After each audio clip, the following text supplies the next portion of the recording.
Welcome back to Bigg Boss Guru. कैसे हैं आप सब? उम्मीद है आप लोग सब खैर खैरियत से होंगे। तो भाई साहब लेकर आ गया हूं मैं आप लोगों के लिए बिग बॉस सीजन 16 वीकेंड के वार का रिव्यू। जी हाँ, वीकेंड का वार जो बहुत ही धमाकेदार था और काफ़ी सारे मुद्दे हैं इस रिव्यू में डिस्कस करने को, क्योंकि वीकेंड का वार सलमान खान ने फुली पैक्ड किया। क्या वो सही किया या गलत किया, उस बारे में बात करेंगे। तो शुरुआत करते हैं इस रिव्यू की भाई साहब बगैर किसी देरी के। छोटी सी रिक्वेस्ट हमेशा की तरह, वीडियो को लाइक और चैनल को सब्सक्राइब करना मत भूलिएगा।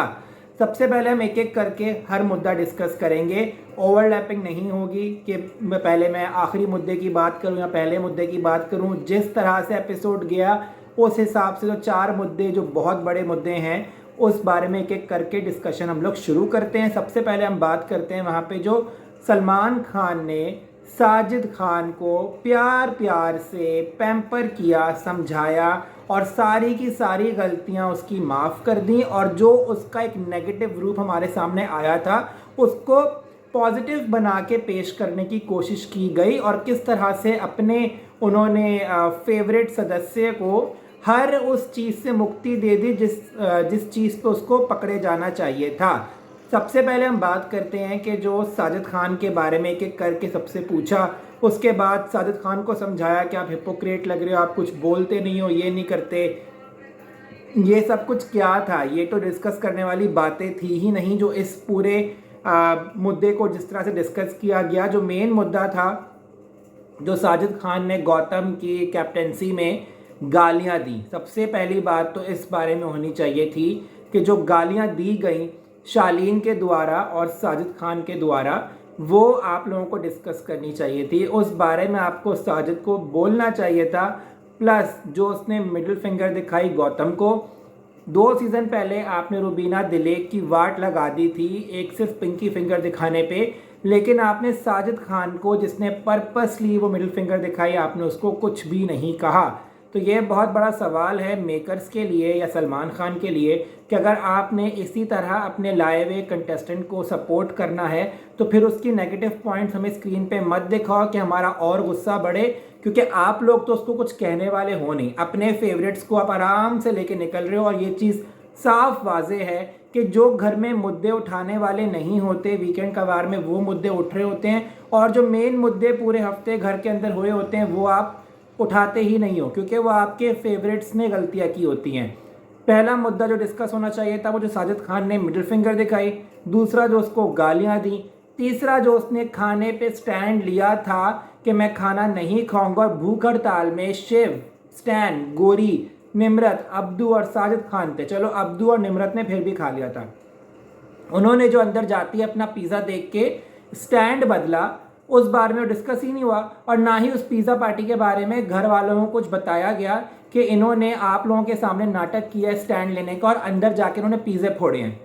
तो ये अगर आपने चीज़ करनी ही नहीं थी तो पिज़्ज़ा पार्टी हमें टीवी स्क्रीन पर दिखाने की ज़रूरत ही क्या थी? हमें कोई इंटरेस्ट नहीं है उनको पिज़्ज़ा खाते हुए देखने में। आपने हमें ये तो दिखा दिया कि साजिद खान, शिव, MC स्टैन, गोरी और सब ने खाने का जो एक भूख हड़ताल का स्टैंड था वो तोड़ दिया अंदर जाकर, बाहर सबको प्रिटेंड कर रहे हैं कि हमने भूख हड़ताल की हुई है। तो अगर आपको अपने घर वालों को एक सही मुद्दे पे लाना था जिस पे आप लोगों को TRP आ सकती थी, लड़ाई पड़ सकती थी, तो आपको चाहिए था कि वो डिस्कस करके बताते कि इन्होंने जाके अपना पिज़्ज़ा पार्टी में स्टैंड बदला है, क्योंकि उस बात पे हंगामे होते और घर में अगले हफ्ते हमें कंटेंट देखने को मिलता। क्योंकि बिग बॉस मेकर्स जो हैं, आई डोंट नो इस बार सत्तू पी के सो रहे हैं, क्या कर रहे हैं। ना ही कोई लग्जरी बजट टास्क होता है, ना ही कैप्टेंसी टास्क होता है सही से प्रॉपर, और ना ही घर में कोई हमें सही प्रॉपरली ऐसा टास्क जो टीम टास्क हो जिसमें इन लोगों के असल रंग दिखें, ऐसा होते हुए दिखाई देता है। तो इस वजह से घर में मुद्दे नहीं बन पाते, और जो 2-4 मुद्दे बनते हैं उसको ये लोग दबा देते हैं कि कहीं उनके फेवरेट्स का नाम खराब ना हो जाए। निम्रत को पकड़ना बनता था कि निम्रत ने जिस तरह से शिव और उसके ग्रुप में लड़ाई पड़वाई है, उस बारे में निम्रत को कुछ भी नहीं कहा गया। साजिद खान ने जो अपना स्टैंड तोड़ा है भूख हड़ताल का, उस बारे में भी साजिद खान को कुछ भी नहीं कहा गया।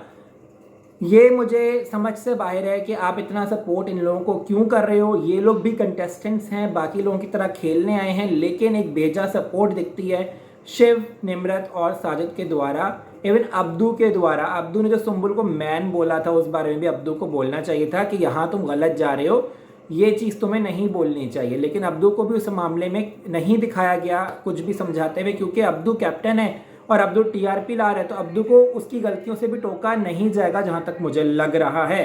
तो जिस तरह साजिद खान को इस पूरी बात में सपोर्ट मिला, आई डोंट थिंक सो वो बनता था उसका, क्योंकि साजिद खान इस पूरे हफ्ते हर मुद्दे में गलत गया है और बहुत प्यार से उसकी पैम्परिंग हुई है। अगर यही गौतम और शालीन करते उनकी बैंड बजा दी जाती, लेकिन साजिद खान कलर्स का अपना बच्चा है तो उसको बहुत प्यार से समझा के वो मुद्दे को वहीं पे एंड कर दिया गया, जो कि बहुत गलत था। अगला एक बहुत बड़ा मुद्दा जो इस घर में डिस्कस हुआ, जिसमें गोरी को एक नेगेटिव लाइट में पोर्ट्रे किया गया कि भाई इस घर में सारे के सारे जो मास्टर प्लानिंग है वो गोरी ना गोरी कर रही है और बाकी सारे इसके सामने छोटे बच्चे हैं। यार हद है, मुझे तो कहीं नहीं दिखी पूरे हफ्ते में गोरी ना गोरी को ऐसा प्लान करते हुए जिसके हिसाब से सबकी दोस्तियां टूट रही हैं या सबके ग्रुप्स टूट रहे हैं। ये चीज़ तो यार आपके घर में टीना दत्ता कर रही है, ये चीज़ निम्रत कर रही है, डेलिब्रेटली शिव के पास घुस रही है क्योंकि उसको पता है कि गौतम सौंदर्या को टाइम दे रहा है। वो शिव को अलग कर रही है गोरी और स्टैन से और साजिद से। ये इस बात पे कोई जिक्र नहीं हुआ। वहाँ पे बजा दी गई गोरी और स्टैन की, यहाँ पे उनकी बजानी नहीं बनती थी इस हफ्ते। स्टैन और गोरी मुझे कहीं से भी ऐसा नहीं लगा कि वो किसी का ग्रुप तोड़ना चाह रहे हैं या किसी ग्रुप में घुसना चाह रहे हैं या कुछ भी ऐसा करना चाह रहे हैं। तो ये बहुत ही फजूल एक बात उठाई गई गोरी ना गोरी वाली। यही मैं कह रहा हूँ कि घर में ऐसा कोई स्ट्रॉन्ग टास्क नहीं हो रहा जिसके मुद्दे बने, या जो मुद्दे बन रहे हैं उनको दबाया जा रहा है, और जो मुद्दे हैं भी नहीं, जो पूरे 4 दिन में 1-2 मिनट की क्लिप आती है उसको इतना उठा दिया जाता है कि उसके बाद जो है ना हर चीज़ हमें गलत दिखना शुरू हो जाती है। जबकि गोरी को हमने पूरे इस हफ्ते में या पूरे इस वीक के 3-4 दिनों में कभी भी इस नीयत से किसी को बात करते हुए नहीं देखा कि वो किसी को तुड़वाना चाह रही है या किसी से अलग हो गई है, ऐसा कुछ भी नहीं है। जबकि ये काम टीना, शालीन और निम्रत कर रहे हैं और लगन से कर रहे हैं, लेकिन उनको नहीं बोला जाता कुछ भी। शालीन, टीना, निम्रत को इस हवाले से नहीं पकड़ा जाता कि आप लोगों की वजह से लोगों के दरमियान लड़ाई फड्डे हो रहे हैं। पकड़ लिया गया तो उस बंदी को जो गोरी ना गोरी बेचारी किसी से बात कर रही है, किस वे में कर रही है वो नहीं देख रहे हो, क्या बात कर रही हो, पकड़ के 2 लफ्ज़ पकड़ के आपने पूरा का पूरा विलन उसको बना दिया। ये भी एक स्ट्रेटेजी थी, क्योंकि गोरी ना गोरी इस हफ्ते इन सबके वार से बच गई थी, नॉमिनेशन में नहीं आई थी। तो गोरी ना गोरी को इसलिए नेगेटिव दिखाया गया कि उसको अगले हफ्ते आप लोग निकाल दो, नॉमिनेशन में ले आओ ताकि वो वहाँ से निकल जाए।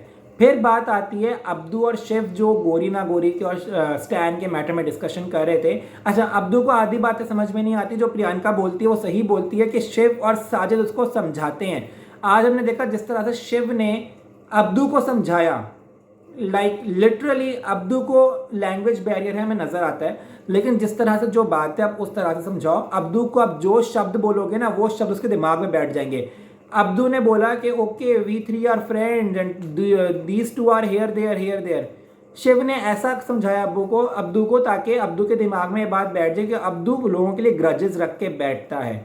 अब्दू ने प्रियंका के लिए ग्रज रखा, अब्दू ने सुम्बुल के लिए ग्रज रखा। अब अब्दू के दिमाग में स्टैन और गोरी को शिव ने बिठाया। शिव अगर इतना ही अच्छा दोस्त होता है स्टैन और गोरी का, तो उनको जो है ना अब्दू को इस तरह से उनके बारे में नहीं समझाता। जबकि जाते जाते सलमान खान ने निम्रत का हिंट शिव के कान में डाला, लेकिन शिव ने बहुत चालाकी से अब्दू को निम्रत वाली बात एक्सप्लेन नहीं की, लेकिन स्टैन और गोरी की बात करके साइड पे हो गया ताकि अब्दू का जो अगला वार है, अगर अब्दू को पावर मिलती है तो वो स्ट्रैटेजिकली स्टैन और गोरी को टारगेट करे। क्योंकि अब्दू को जिस तरह समझाई गई है बात, वो ये समझाई गई है कि स्टैन और गोरी ना हमारे पूरे ग्रुप में एक सांप हैं जो हमें कभी भी डस सकते हैं, हम 3 हैं जो जेन्युइन हैं, साजिद, शिव और अब्दू। जबकि अब्दू ने शुरू के एपिसोड्स में ये कहा था कि मैं तो अब्दू के साथ इसलिए हूँ क्योंकि अब्दू की बहुत टीआरपी आती है, अब्दू को बहुत लोग पसंद करते हैं। और कट टू कल के एपिसोड में कहता है कि भाई मैं तो तुम्हारे साथ इसलिए हूँ कि तुम बहुत अच्छे इंसान हो, मैं तुम्हारे लिए साथ इसलिए नहीं हूँ कि तुम्हारी टीआरपी आ रही है, तुम्हारे जो है फैंस बहुत है। तो ये बहुत हिपोक्रेट चीज़ होती है।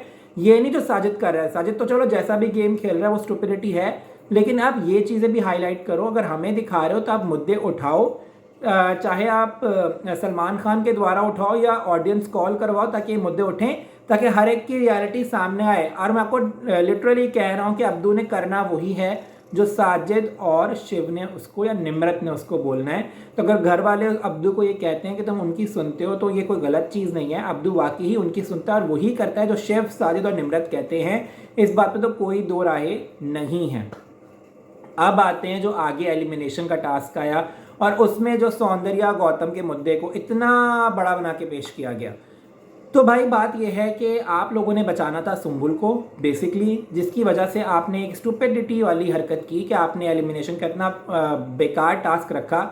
उसमें आपने बजर वाला टास्क रख के 3 और लोगों को बुला दिया, या तब उन्हीं तीनों को खड़ा करते जो तीनों एलिमिनेशन में हैं। आप लोग को उनके व्यक्तित्व पता लगते कौन कितना पानी में है, वही अपने लिए बजर बजाते तो दिखता भी। आपने उनको बोला अपना पार्टनर चूज करो जो तुम्हारे लिए बजर दुबाए। चलो एक एक करके उस पर एंगल सबसे पहले हम डिस्कस करते हैं। सौंदर्या और गौतम का जो मुद्दा हुआ, यार we are sick of it. हमें नजर आ रहा है कि आप डेलिबरेटली सौंदर्या गौतम को टारगेट कर रहे हो।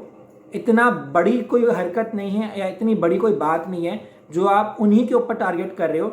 टीना और शालीन भी बाथरूम गए हैं, या तो आप उनको भी वो दिखाओ, क्योंकि हमने कट टू देखा जब सुम्बुल ने आके बात घर में बताई है वॉशरूम वाली, तो टीना और शालीन ऐसे बिहेव कर रहे थे जैसे उन्होंने तो कोई पाप ही नहीं किया, वो दूध के धुले आए हैं और उन्होंने जो है उनको तो इस बारे में पता ही नहीं कि बाथरूम होता क्या है। तो ये स्टुपिडिटी मुझे लगी कि यार ये टीना और शालीन को भी एक्सपोज करो इस तरह से जिस तरह से आप सौंदर्या और गौतम को करना चाह रहे हो। और सौंदर्या को वो एक क्लिप दिखाएगा जिसमें शालीन और निम्रत बहुत वियर्डली बिहेव कर रहे थे। हमने ये देखा कि जब सुम्बुल ने ये बात निम्रत और शालीन के सामने बताई तो उन लोग की लिटरली फट गई थी, शक्ल उनकी ऐसे हो गई थी कि यार ये तो अब सौंदर्या को बात पता लग गई जो हमने स्टुपिडिटी की है या ये हमारी हरकत जो है टीवी पे दिखाई है नेगेटिव पोर्ट्री होगी। तो फटाफट दोनों जो है ना गौतम को गंदा करने पे लग गए। ये चीज़ तो मैं बोलूँगा कि यार ये निम्रत, शालीन और Tina, they are the biggest snakes और negative characters of this house. जो यहाँ पे कुछ और हैं और किसी के मुंह पे कुछ और हैं। और निम्रत तो मुझे कोई ख़ास इतनी पसंद नहीं आ रही, क्योंकि यही उसकी वो हरकतें हैं जो उसको बुरी लाइट में शो कर रही हैं। तो सौंदर्या को वो चीज़ दिखाई, तो मेरे ख्याल से आप सौंदर्या को जो चीज़ दिखा रहे हो, आप टीना और शालीन को भी रियलिटी चेक दो कि जो आप लोग कर रहे हो उससे ज़्यादा फेक गौतम सौंदर्या नहीं है। मुझे अगर आप कंपैरिजन करवाओ तो शालीन, टीना, गौतम सौंदर्या से ज़्यादा मुझे फेक लग रहे हैं। उनका मुझे मेडअप लग रहा है। ऐसा लग रहा है कि टीना और शालीन दोनों ही एक ओवर एक्टिंग कर रहे हैं उस चीज़ में, और वो नज़र आ रही है हम लोगों को। आप वो हमें दिखाओ जो जेन्युइन है। वो बिला जाके 3 हफ्ते पुराने मुद्दे, 2 हफ्ते पुराने मुद्दे उठा के उसको वीडियोस दिखाना। मतलब बिग बॉस पीछे पड़ चुका है कि सौंदर्या गौतम का ब्रेकअप हो जाए या दोनों अलग हो जाएं। चलो मैं मान लेता हूँ सच्चा प्यार नहीं भी है, लेकिन आप किसी भी कंटेस्टेंट को ऐसा टारगेट मत करो कि वो अपना पूरा मोरल ही डाउन कर जाए। गौतम को वीक 3 से टारगेट किया जा रहा है, वीक 5 2 हफ्ते तक लगातार टारगेट हुआ है। अब सबकी नज़र में गौतम एक नेगेटिव लाइट में पोर्ट्रे हो गया है। क्या आपने ऐसी लाइट में निम्रत को पोर्ट्रे किया? क्या आपने ऐसी लाइट में शिव, टीना, शालीन को पोर्ट्रे किया? नहीं, उनको उन्होंने कोई भी गंदी लाइट में पोर्ट्रे नहीं किया और सारा का सारा फोकस उन्होंने गौतम पे रखा हुआ है। आई रियली होप कि गौतम जो है और सौंदर्या अपना गेम स्ट्रॉन्ग करें, साथ ही खेलें, क्योंकि मुझे अगर तो फेक की बात है तो मुझे शिव, निम्रत भी फेक लग रहे हैं, मुझे टीना, शालीन भी फेक लग रहे हैं। अगर तो मुझे कोई सही लग रहा है ना अब तो वो गौतम सौंदर्या ही लग रहे हैं। मुझे इनके अलावा सारे रिलेशनशिप्स फेक लग रहे हैं सिवाय प्रियंका, अंकित और गौतम सौंदर्या के, जो कि विजिबली क्लियर है हम लोगों को। फिर एक स्टुपिडिटी जो सुम्बुल ने की वो ये कि अंदर की बातें बाहर आके शालीन को बता रही है। यार अर्चना ने जो बात की आपको बेड पे बैठ के कि तुमने पापा का नाम, तो वो सही बात की, इसमें गलत क्या है? पापा समझा के गए, सलमान खान ने समझाया। एक स्टूपिड बच्चे को भी इतनी अकल होती है। 19 साल का, आई एम सॉरी, बच्चा कोई नहीं होता है, 17-18 में अकल आ जाती है लोगों को। इतना भी कुछ जाहिल नहीं होता कि आप किसी की भी बात नहीं सुन रहे, समझ नहीं रहे कि आपको शालीन से अलग होना है। आप ये समझ नहीं पा रहे और वहीं पे चिपके हुए हो और वहीं पे वो सारे काम हो रहे हैं जिसके लिए आपको मना किया गया है। तो ये बहुत ही मेरे ख्याल से इस हफ्ते सुम्बुल का जाना बनता था और सुम्बुल को निकल जाना चाहिए था, लेकिन फिर से बिग बॉस ने फेवरिज्म करके सुम्बुल को बचा लिया, क्योंकि बिग बॉस को तो निकालना है गोरी को, तो सुम्बुल को अभी नहीं निकाल सकते। तो सुम्बुल को उन्होंने रख लिया फिर से 1 हफ्ते और गोरी को अब वो टारगेट बना के चले गए ताकि बाकी लोग आके इस हफ्ते नॉमिनेशन में गोरी का नाम डालें, नॉमिनेट होके गोरी घर से बेघर हो जाए। तो ये पूरा सिनेरियो बहुत ही वियर्ड था। प्लस बजर वाला टास्क, बजर दबाया नहीं दबाया, अर्चना ने चूज किया प्रियंका को। ये अच्छी बात लगी कि दोनों लड़ गई हैं लेकिन एक दूसरे को भरोसा है एक दूसरे के ऊपर कि ये लोग कभी भी एक दूसरे को मुश्किल पड़ने पे छोड़ेंगी नहीं। और प्रियंका ने अच्छा सबूत दिया। प्रियंका को पता था कि अर्चना नहीं जाने वाली, उसने अर्चना का साथ दिया और एक भी लफ्ज़ उसने नहीं बोला कि अर्चना मैं तुम्हारे लिए नहीं जाऊंगी, ऐसा कुछ नहीं बोला। वो स्ट्रेट गई है, बजर पे खड़ी हुई है और उसने अर्चना को सेव किया है। ये कमेंडेबल था। बजर दोबारा ना दोबारा is not an issue. Basically जो मुझे इशू लगा कि सुम्बुल ने शालीन टीना को क्यों नहीं बुलाया, जिनके वो साथ पूरा दिन बैठती है अपने आप को बचाने के लिए। शालीन और टीना को क्यों नहीं बुलाया, साजिद खान को क्यों बुलाया। और साजिद का ये स्टैंड कि जब आप सुम्बुल को ही नॉमिनेट कर रहे हो तो आप सुम्बुल को वहाँ पे क्यों बचा रहे हो, ये मुझे बहुत वियर्ड लगा।